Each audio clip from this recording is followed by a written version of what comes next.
Na manhã de sexta-feira, 25 de outubro, cerca de uma dúzia ou mais de aviões-tanque de reabastecimento aéreo e aeronaves de vigilância dos Estados Unidos passaram a serviço sobre toda a Europa, cruzando o Atlântico dos Estados Unidos, rumo ao Mediterrâneo Oriental. Era uma grande operação para a transferência de um grande esquadrão de caças F-16CJ da base aérea de Spandalay, na Alemanha, para a base aérea de Prince Sultan, na Arábia Saudita. Tratam-se de caças especializados na supressão de defesas aéreas inimigas em caso de grande escalada e uma guerra local. Detém uma grande capacidade de ataque contra sistemas de radares e lançadores. O que ninguém imaginava é que se tratava, de certo, dos primeiros sinais do que mais tarde o mundo ficou em atenção.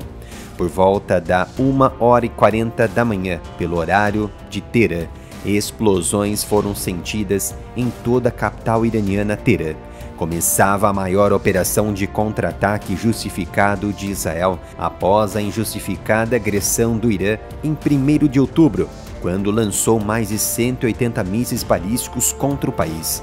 Os militares israelenses atacaram instalações de fabricação de mísseis e sistemas de defesa aérea iranianos, no que pareceu ser uma resposta altamente calculada, que evitou infraestruturas energéticas críticas, como campos de petróleo e instalações nucleares. Uma estratégia de guerra não é como os torcedores querem, desejam, mas sim como bem montada é uma estratégia vitoriosa, mesmo que poucos elementos sejam atacados.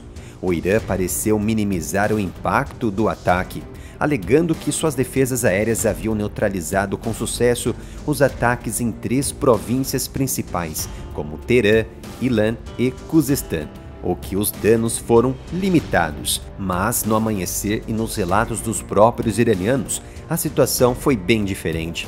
Caças israelenses como F-15I estremeceram os céus da Síria, Iraque e cruzaram o espaço aéreo vizinho e penetrou com facilidade para dentro do Irã.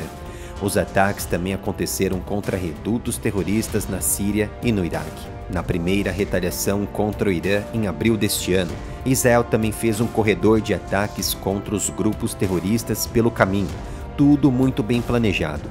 Caças israelenses também foram vistos sobre a Jordânia, enquanto voavam para o leste para atingir alvos dentro do Irã. Possivelmente caças F-15I a todo vapor. Não é espantoso de ver a Jordânia abrindo seu espaço aéreo para operações israelenses, mesmo declarando em público a negação de qualquer abertura de seu espaço aéreo para operações israelenses.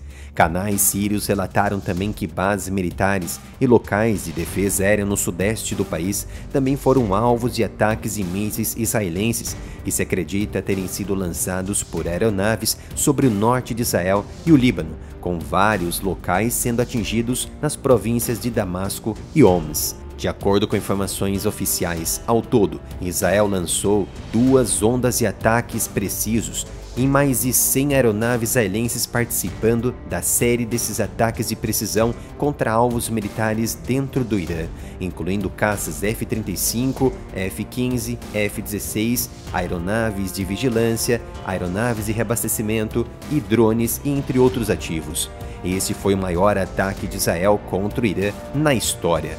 Por mais de 3 horas, Israel atacou com precisão sem precedentes o Irã em vários pontos do país, desmascarando uma verdade simples: Teherã, apesar de toda a sua narrativa de poder militar, não é intocável e não tem como atingir Israel sem seus frágeis mísseis balísticos, porque não possuem aeronaves interceptoras e bombardeiros furtivos de alta precisão. Sem dúvida que se tratou de uma grande humilhação histórica, já que os caças israelenses entraram no território aéreo do Irã e disparou confortavelmente seus mísseis, que atacaram precisamente de forma limitada diversas instalações de armazenamento, fabricação de mísseis e sistemas de defesa aérea, criados exclusivamente para evitar isso. A resposta de Israel foi uma mensagem muito clara ao Irã.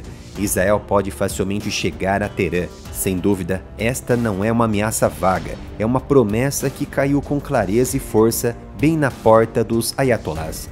A partir deste importante ataque com aeronaves dentro do território do Irã, Israel fez mais do que apenas atacar instalações militares.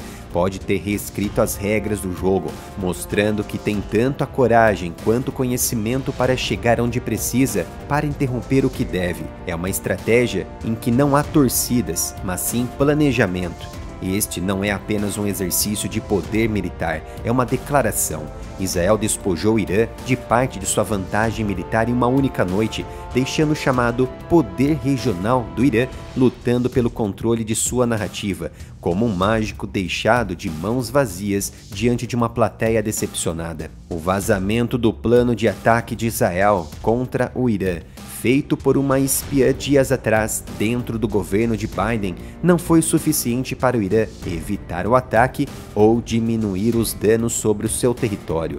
Tanto o Irã quanto a Rússia certamente estão decepcionados com os seus armamentos de defesa aérea, que se tornaram inúteis diante das armas israelenses e americanas. Israel mandou uma mensagem leve, mas muito bem entregue também a Moscou, para não ousar armar os inimigos de Israel, já que ainda gozam de boas relações nos bastidores entre Vladimir Putin e Benjamin Netanyahu.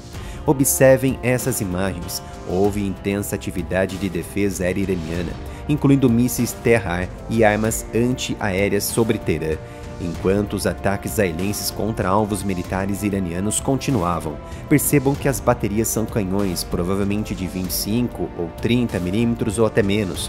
Isso significa que o Irã está usando tudo o que tem, os últimos sistemas para se defender, os chamados sistemas antiaéreos de baixa camada. A campanha de ataques desta madrugada persa contra alvos militares dentro do Irã foi apelidada de Operação Dias de Arrependimento, com dezenas de aeronaves, incluindo caças de ataque, aviões de reabastecimento e aviões espiões. E logo após a segunda onda e antes do amanhecer, todas as aeronaves retornaram com segurança às suas bases em Israel. Quando o dia amanheceu no Irã, foi possível observar os danos causados pelos ataques. Um complexo fabril na cidade industrial de Shamsabad, ao sudeste de Teherã, sofreu danos significativos como resultado de um míssil. A fábrica desenvolvia e produzia drones militares.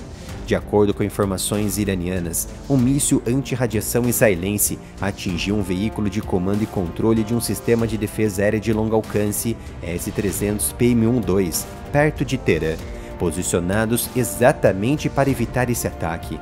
Na ocasião, 2 de seus oficiais foram mortos.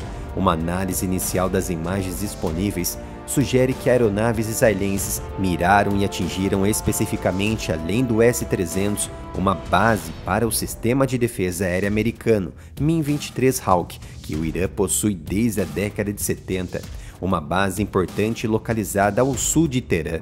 Pela primeira vez na história, as forças de defesa de Israel confirmaram oficialmente que estavam atacando o Irã. O porta-voz Daniel Hagari fez uma declaração, abre aspas, em resposta a meses de ataques contínuos do regime do Irã contra o Estado de Israel. Neste momento, as forças de defesa de Israel estão conduzindo ataques precisos contra alvos militares no Irã. Fecha aspas.